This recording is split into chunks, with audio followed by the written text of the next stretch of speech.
Hey guys, BSc nursing का number 1 channel study medium आप सभी का स्वागत है। अगर आप बीएससी नर्सिंग का तैयारी कर रहे हो तो ये सीरीज आपके लिए बहुत ही इंपॉर्टेंट है, क्योंकि इसमें ऑल सब्जेक्ट को कराया जा रहा है। और अगर आपको सभी वीडियो देखना है तो डिस्क्रिप्शन बॉक्स में आपको प्लेलिस्ट का लिंक दिया गया है। और अगर इसका पीडीएफ चाहिए तो हमारे ऐप में मिलेगा। ऐप का भी लिंक डिस्क्रिप्शन बॉक्स में है। सभी लोग ऐप को डाउनलोड कीजिए और पीडीएफ को डाउनलोड करके आप अपना तैयारी को और स्ट्रॉन्ग कीजिए। वीडियो को शुरू से अंत तक देखिएगा, तभी आपको समझ में आएगा। चलिए शुरू करते हैं आज का वीडियो। पहला क्वेश्चन है, हाइड्रोजन परमाणु में निम्न में से कौन सा इलेक्ट्रॉनिकीय तल में फोटोन का अवशोषण होगा, न कि उत्सर्जन होगा। ठीक है, ऑप्शन है 2s, 2p, 3s, 1s।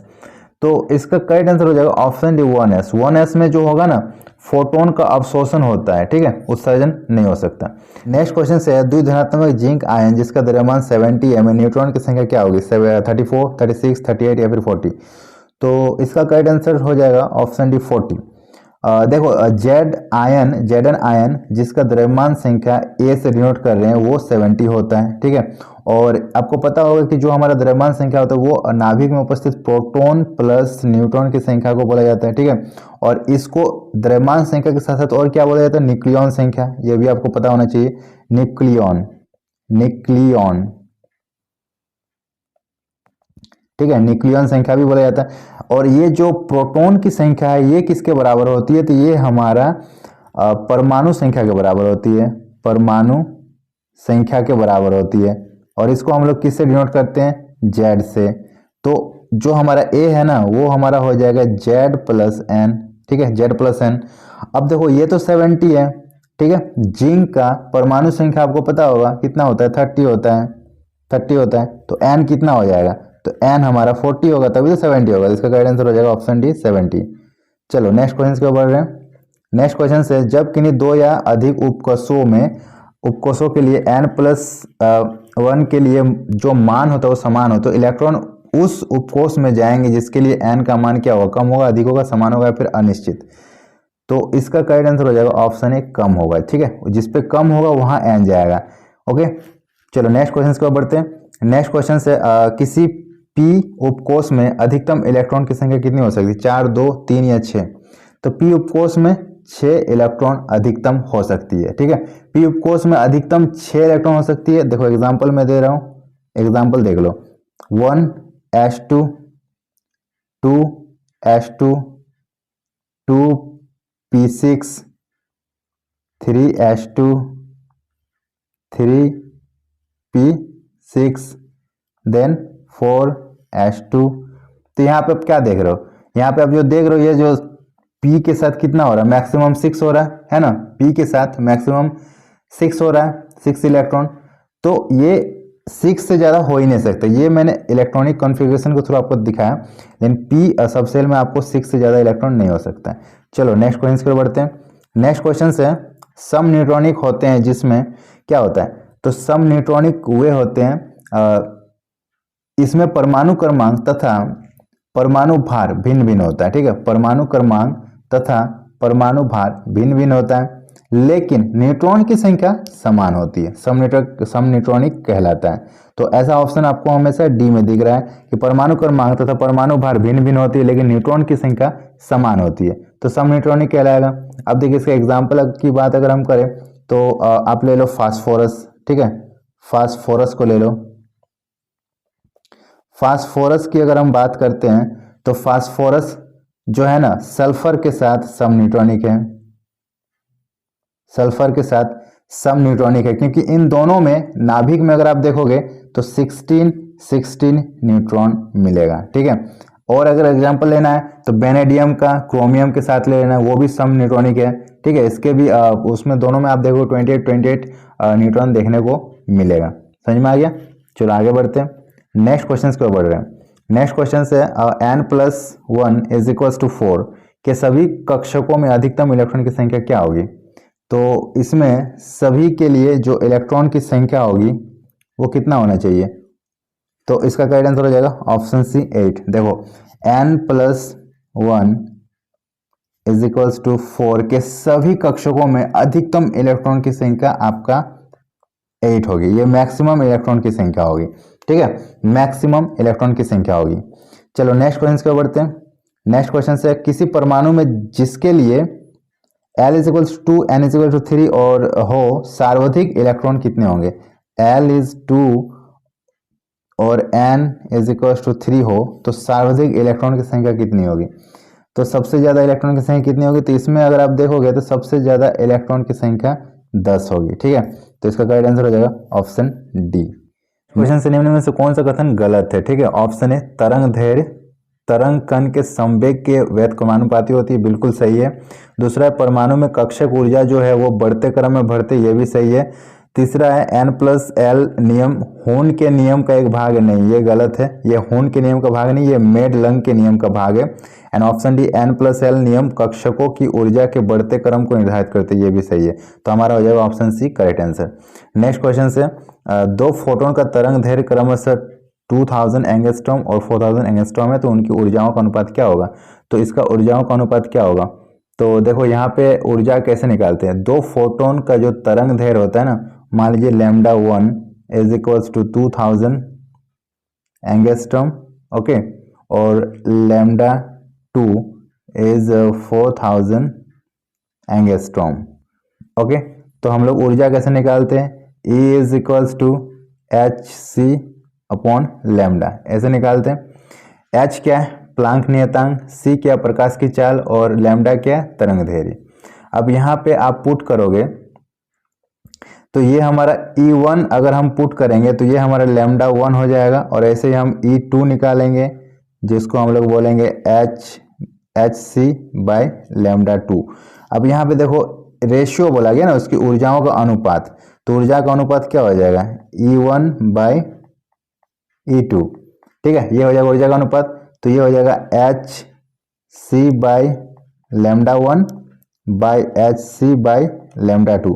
तो यहाँ पे hc कैंसिल आउट हो जाएगा और आपको क्या मिलेगा, आपको मिलेगा λ2 बाय λ1। ठीक है, समझ में आ गया। λ2 क्या है 4000, λ1 2000, तो ये कट के क्या आ जाएगा, ये आएगा 2, मतलब ये आपका कट के 2 आएगा। तो आंसर क्या हो जाएगा हमारा ऑप्शन डी 2। समझ में आ गया। चलो नेक्स्ट क्वेश्चन पे बढ़ते हैं। किसी इलेक्ट्रॉन की ऊर्जा अधिकतम होती है नाभिक पर आद्य अवस्था में, प्रथम उत्तेजित अवस्था में, या फिर नाभिक के अनंत दूरी पर।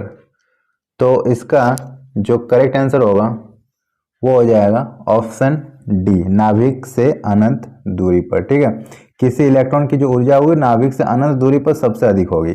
नेक्स्ट क्वेश्चन पे बढ़ते हैं।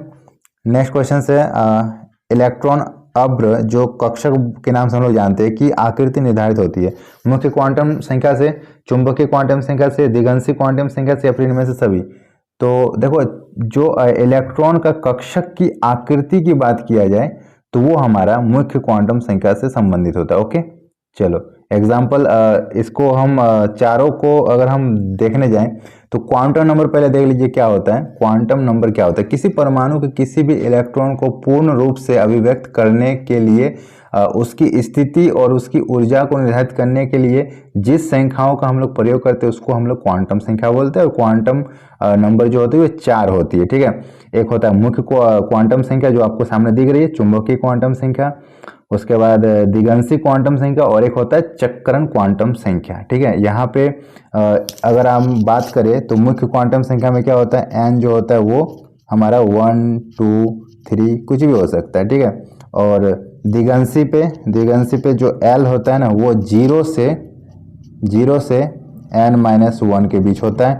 ठीक है, और मैग्नेटिक में जो m होता है वो -1 से +1 तक होता है। ठीक है, -1 से +1 तक होता है। और एस जो स्पिन होता है ना वो क्या होता है, लेफ्ट में अगर देखोगे तो +½ और राइट में अगर देखोगे तो -½ होता है। ये आपको समझ में आ गया।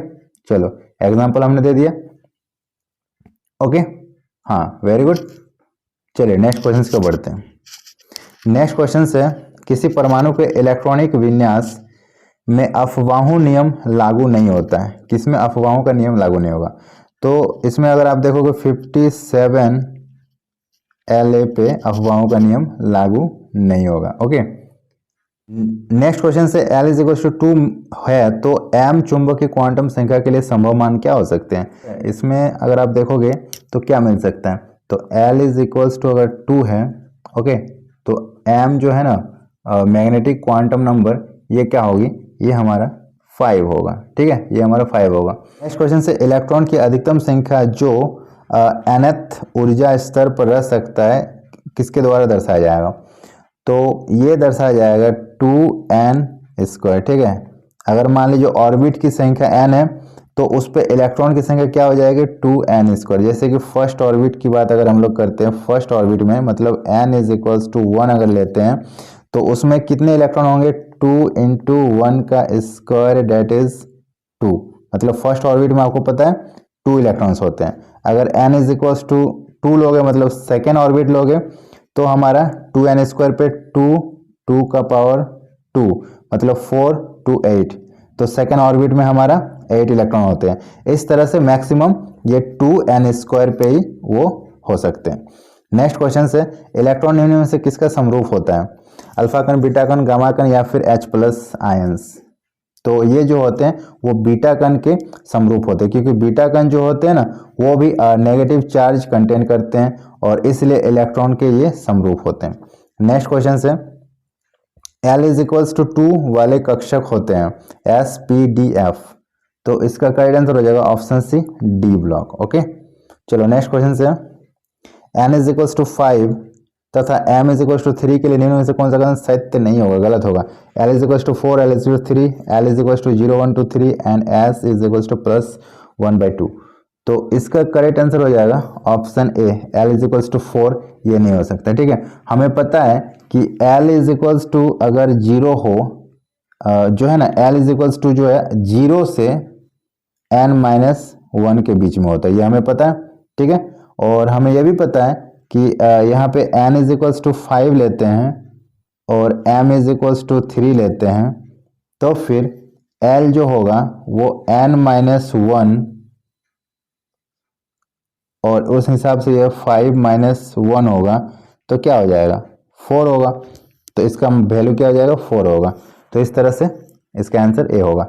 नेक्स्ट क्वेश्चन से Mg+ आयन किसके सम इलेक्ट्रॉनिक हैं, तो ये किसके सम इलेक्ट्रॉनिक हो जाएंगे, तो ये हो जाएंगे सोडियम प्लस आयन के सम इलेक्ट्रॉनिक हो जाएंगे। ठीक है, सम इलेक्ट्रॉनिक क्या होते हैं, उन प्रजातियों में समान संख्या के इलेक्ट्रॉन होते हैं लेकिन परमाणु आवेश में भिन्न होते हैं, उन्हें सम इलेक्ट्रॉनिक प्रजाति कहा जाता है। एग्जाम्पल के लिए जैसे कि Mg2+, ठीक है, सोडियम प्लस, फ्लोरीन का माइनस एंड ऑक्सीजन का 2-। ओके, इसमें प्रत्येक में अगर आप देखोगे तो 10 इलेक्ट्रॉन है, प्रत्येक में अगर आप देखोगे तो 10 इलेक्ट्रॉन देखेंगे, इसलिए ये सम इलेक्ट्रॉनिक की ये होते हैं। ओके, चलो नेक्स्ट क्वेश्चन को बढ़ते हैं। नेक्स्ट क्वेश्चन से रेखीय स्पेक्ट्रा निम्न में से किसकी विशेषता होती है, परमाणु की, अणु की, मूलक की या फिर आयन की। तो रैखिक स्पेक्ट्रा जो होती है वो परमाणु की मुख्य विशेषता होती है। किसी भी असतत वर्ण क्रम में जो उपस्थित हल्की या गाढ़ी रेखा जो होती है उसको हम लोग क्या बोलते हैं, स्पेक्ट्रल लाइंस बोलते हैं। ठीक है, यदि यह विशेष आवृत्ति, विशेष फ्रीक्वेंसी के प्रकाश के उत्सर्जन या अवशोषण के कारण बनती है। ठीक है, ये एक विशेष प्रकार की आवृत्ति के प्रकाश के उत्सर्जन या अवशोषण से बनती है। स्पेक्ट्रल लाइन के द्वारा अक्सर परमाणुओं और अणुओं की पहचान की जाती है। ये जो लाइंस होती है ना, इसमें परमाणु और अणु की पहचान होती है और तारों और ग्रहों के रासायनिक संरचना का भी अनुमान इसी के आने के बाद ही लगाया गया है। ठीक है, और प्रकाश में उपस्थित स्पेक्ट्रम लाइन जो होती है उसी से हम लोग तारे और ग्रहों की जो रासायनिक संरचना है उसके बारे में हम लोग जान पाए। ओके, तो स्पेक्ट्रल लाइन जो होती है वो परमाणु की विशेषता को बताती है। नेक्स्ट क्वेश्चन से एक इलेक्ट्रॉन जिसकी चक्रण क्वांटम संख्या जो है ना, स्पिन क्वांटम संख्या +1/2 है तथा चुंबकीय क्वांटम संख्या m = +1 है, तो इसका इलेक्ट्रॉन उपस्थिति नहीं होगा। किस कक्षक में नहीं होगा, तो वो एस कक्षक में कभी भी नहीं हो सकता है। ओके, वीडियो अगर पसंद है तो लाइक कीजिएगा, सभी के साथ शेयर कीजिएगा और चैनल को सब्सक्राइब जरूर कीजिएगा। और तैयारी को अच्छे से करना है तो हमारे ऐप के साथ जुड़ जाइए, वहां पे आपको पेड कोर्स मिल जाएंगे बहुत ही सस्ते में। और अगर PDF डाउनलोड करना है तो वो भी आपको ऐप में ही मिलेगा, बहुत ही शानदार, वो भी पढ़ लेते हो तो एक भी क्वेश्चन नहीं छूटेगा, जिसका लिंक हमने डिस्क्रिप्शन बॉक्स में दे रखा है। और ये मिलते हैं नेक्स्ट वीडियो में, तब तक के लिए बाय बाय।